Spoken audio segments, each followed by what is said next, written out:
안녕하세요, 여러분. 생각하는 코딩입니다. 이번 시간에는 주식 분석 보고서 만들기 구현 편입니다. 지난 영상에서는 주식 분석 보고서 만들기에 대해서 우리의 문제 정의부터 시작해서 목표 등 구현 내용까지도 아주 자세히 말씀을 드렸는데요. 이번 시간에는 그 자세히 말씀드린 내용을 바탕으로 한번 구현을 해보도록 하겠습니다.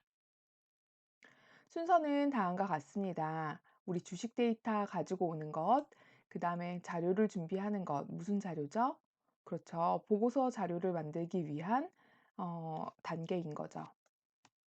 그 다음에 PPT 보고서 만들기, 그 다음에 만들어진 보고서를 이메일로 전송하는 이런 스텝으로 진행해 보도록 하겠습니다. 구현을 할 때는 블로그에서 이미 작성되어 있는 내용들을 단순히 카피 앤 페이스트를 해서 수행해 보도록 하겠습니다. 그러니 여러분들도 함께 이 내용을 같이 구현해 보고 수행해 보았으면 좋겠습니다. 자, 먼저 주식 데이터를 가지고 오기 위해서 라이브러리를 임포트하는 것이죠. 그 다음에는 함수를 만들었는데 이 함수는 한국 거래소 종목을 가지고 오는 함수예요. 그러면 이 함수에서 필요한 것이 무엇이냐면 첫 번째 함수명이 필요하죠. 두 번째 우리가 인풋 인자로 무엇을 사용할 건지가 필요한 것이죠. 그 다음에 세 번째 어떤 것을 아웃풋으로 줄 것인가 라는 것입니다. 굉장히 단순한 거예요. 그쵸? 요 세 가지 요소만 잘 챙기면 되는 거죠. 다시 한번. 첫 번째는 함수명, 두 번째는 input, 그다음에 세 번째는 output이 되는 겁니다. 사실 함수를 만들 때 가장 고민이 되는 부분은 어디서부터 어디까지를 함수화할 것인지, 그다음에는 함수명을 짓는 게 사실은 가장 어려운 것 같아요. 그래서 목적에 맞게 한국 거래소 종목 가지고 오기를 get 스타 코드라는 것으로 만들어 두었습니다. 그러면 내가 스타 코드를 가지고 올 것이니까 당연히 아웃풋은 스타 코드가 되겠죠. 그래서 리턴에 스타 코드가 들어가 있습니다. 그 다음에 스타 코드를 내가 받을 때 인풋을 뭘 받느냐는 여러분들이 선택을 하시면 됩니다. 여기서 필요한 URL을 인풋으로 받을 수도 있고요. 그 다음에 내가 받은 코드 내용 중에서 어떤 항목들이 필요한지를 또 인풋으로 받을 수도 있습니다. 하니 여러분들이 함수를 만들 때 여러분들만의 그리고 자주 사용하는 패턴에 재활용이 가능한 함수를 만들어 보시기 바라겠습니다. 자, 그러면은 한국거래소 종목을 한번 가지고 오는 함수가 이렇게 만들어졌고요. 이번에는 주식 데이터 가지고 오기 함수라는 거죠. 주식 데이터를 가지고 올 때 우리가 네이버 금융에서 데이터를 가지고 왔어요. 그런데 그것에 따른 URL 구조가 있었다라는 거죠. 그때 필요한 것이 코드 값이었어요. 그리고 우린 페이지를 어디서부터 어디까지 돌릴 거냐라는 정보가 있었었죠. 그래서 우리는 1번부터 20페이지가 될 때까지를 돌리겠다라는 것을 함수로 만들어 놓은 것입니다. 여러분들이 만약에 이 페이지 수를 자유롭게 하고 싶다면 이 페이지 수 자체를 인풋으로 받아도 상관이 없겠죠. 그죠? 하지만 저는 만든 함수가 getStock 한 다음에 인풋을 코드로 받고 그 다음에 주식에 대한 자료를 가지고 온 후 리턴을 해 주었습니다. 그러면 어떤 분들은 이런 얘기를 하시는 분들이 계실 거예요. 그럼 코드는 왜 받아요? 라고 말씀하시는 분들이 계실 겁니다. 이것은 함수를 제가 계속 재활용하고 싶기 때문인 거죠.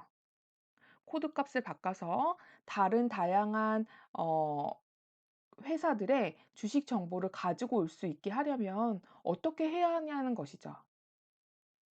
그러면 우리는 코드 값만 변경하게 만들어 놓으면 되는데 만약에 함수 안에 코드 값이 어 들어가 있다면 우리는 이 함수를 부르는 것만으로는 다양한 회사의 주식 데이터를 가지고 오지 못한다라는 얘기가 되겠죠. 그러니까 인풋으로 우리는 코드를 받았습니다.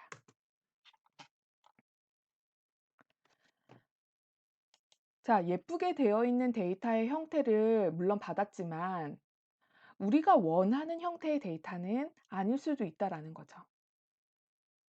그래서 원래는 크롤링을 하고 나서 우리가 분석 단계로 가기 전까지 데이터 클렌징을 하는 작업들이 정말 많아요. 되려 여기는 너무 간단하게 되어 있는 정도입니다. 네, 그래서 우리가 원하는 모습대로 데이터를 클렌징 하고 싶어요. 그러면 해야 할 데이터가 있고 클렌징이 마무리된 데이터가 있을 거예요. 그럼 인풋을 클렌징 해야 되는 데이터, 그 다음에 아웃풋은 클렌징이 완료된 데이터가 되겠죠. 자, 그래서 이렇게 함수를 만들어서 수행을 하겠습니다.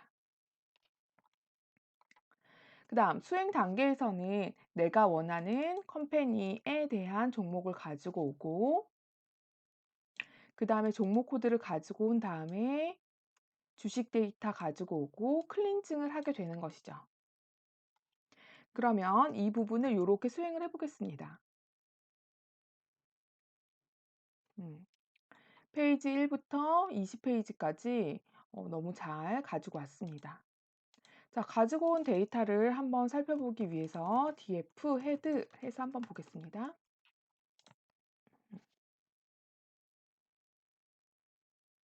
데이터가 깔끔하게 들어왔다는 것을 알 수가 있습니다. 자, 우리가 데이터 자체를 이제 그래프를 그리기 위해서 어떻게 만들어 놨어요? 그렇죠. 날짜 기준으로 점점 오름차순으로 만들어 놨어요. 그렇기 때문에 데이터를 가지고 오면 이렇게 헤드라고 하면 가장 옛날의 데이터가 앞에 오게 되어 있는 거죠.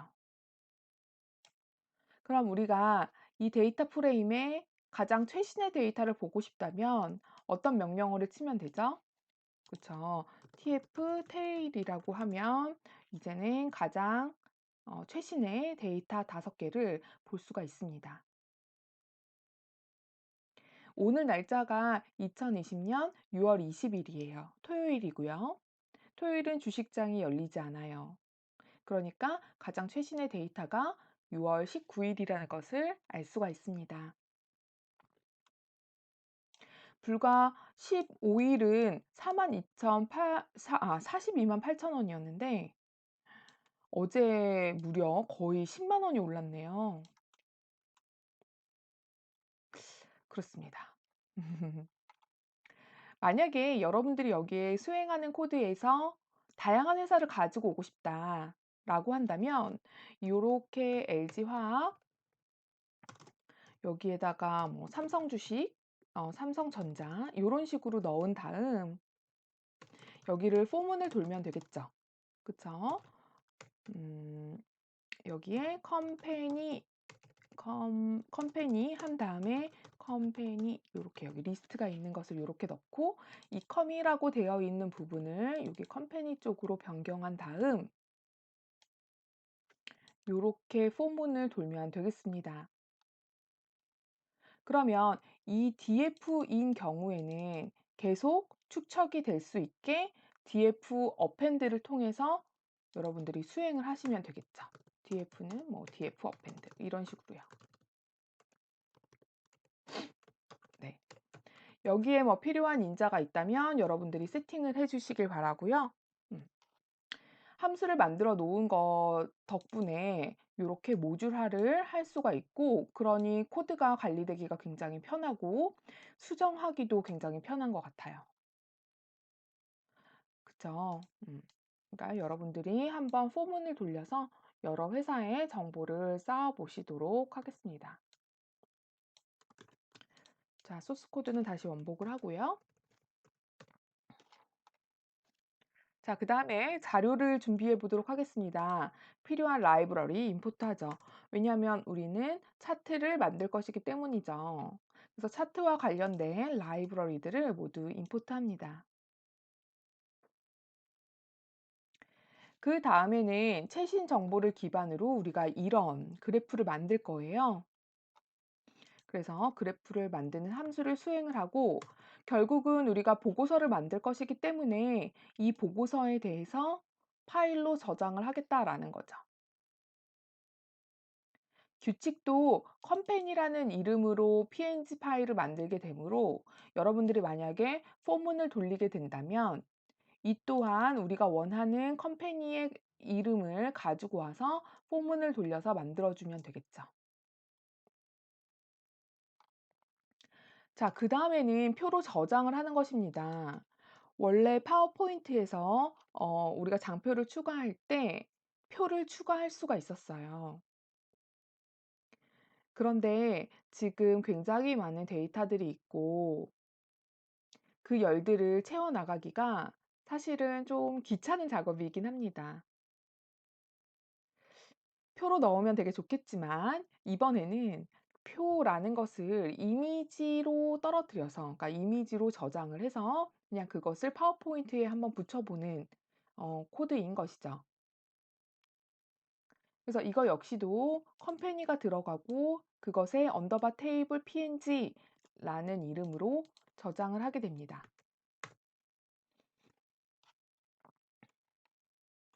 자, 그다음에는 보고서를 만들어 보죠. 보고서에 필요한 내용을 임포트를 하고요. 그다음에 객체를 선언합니다.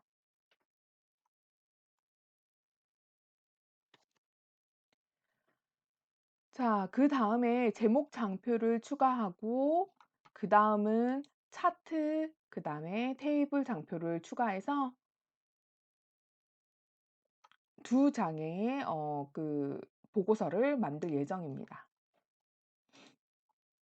그래서 제목 장표 들어가고요. 그다음에 차트 장표가 들어가겠습니다.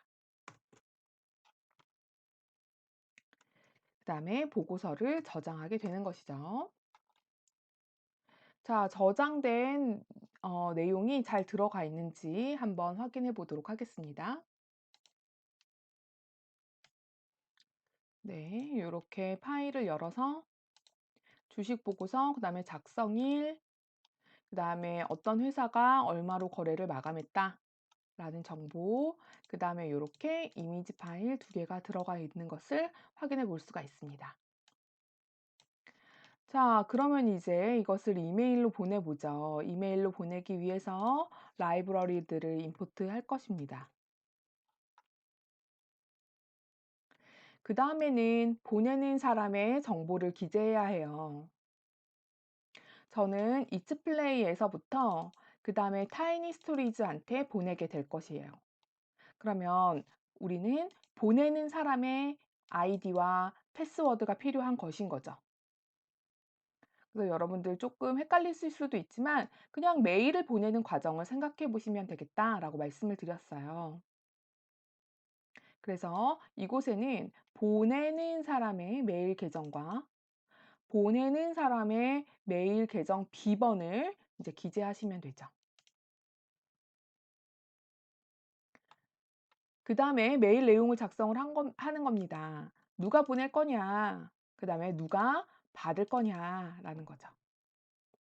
저는 보내는 사람의 이메일 주소와 받는 사람의 이메일 주소를 각기 따로 해서 정말 메일을 보내는 것 같은 느낌을 주고 싶었던 거고요. 여러분들은 보내는 사람과 받는 사람의 이메일 주소를 동일하게 해도 상관이 없습니다. 단지 환경 설정에서 그 메일에 i IMAP SMTP 설정을 해 놓으셔야 되겠죠. 자, 그래서 이제 메일을 내용을 작성을 하고 그다음에는 로그인을 한 다음에 메일을 보내보도록 하겠습니다. 네, 메일이 성공적으로 발송이 되었네요. 자, 그러면 메일함으로 들어가서 보겠습니다. 이츠플레이라는 분이 저 타이니 스토리즈한테 메일을 보냈어요.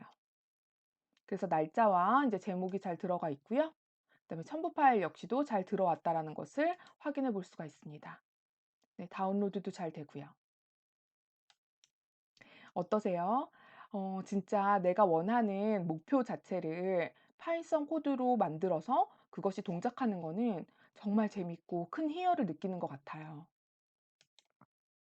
여러분들은 이 수업을 다 하고 나서 또 어떤 거를 해 보고 싶으신가요? 저는 다양한 회사를 크롤링해서 장표를 여러 개를 만들어 보고 싶어요. 그렇게 되면 이 장표를 여러 개 만드는 것, 그다음에 보고서를 이메일로 보내는 것 역시도 여러분들이 함수화하고 싶으실 거예요. 그러면 이 코드의 리팩토링도 같이 되는 거랍니다. 그래서 여러분들은 이 수업이 끝난 다음에는 어떤 부분들을 함수로 만들면 좋을지 한번 고민해 보시면 더할 나위 없이 좋은 수업이었다라고 말씀하실 겁니다. 네, 긴 시간 동안 우리가 주식 분석 보고서 만들기를 이야기했어요. 우리의 필요를 정의하고 그다음에 목표를 세우고 그 흐름을 만들었다라는 거죠. 이 흐름에는 우리가 이제까지 배웠던 단위 기술들을 그냥 하나하나 모았을 뿐인데 되게 멋진 프로젝트가 완성이 된 것 같습니다. 이렇듯 여러분들이 작은 단위 기술들을 계속 확보하셔서 여러분들이 하고 싶은 것들에 거침없이 구현하는 그 날을 기대하겠습니다. 긴 시간 수고 많으셨습니다. 감사합니다.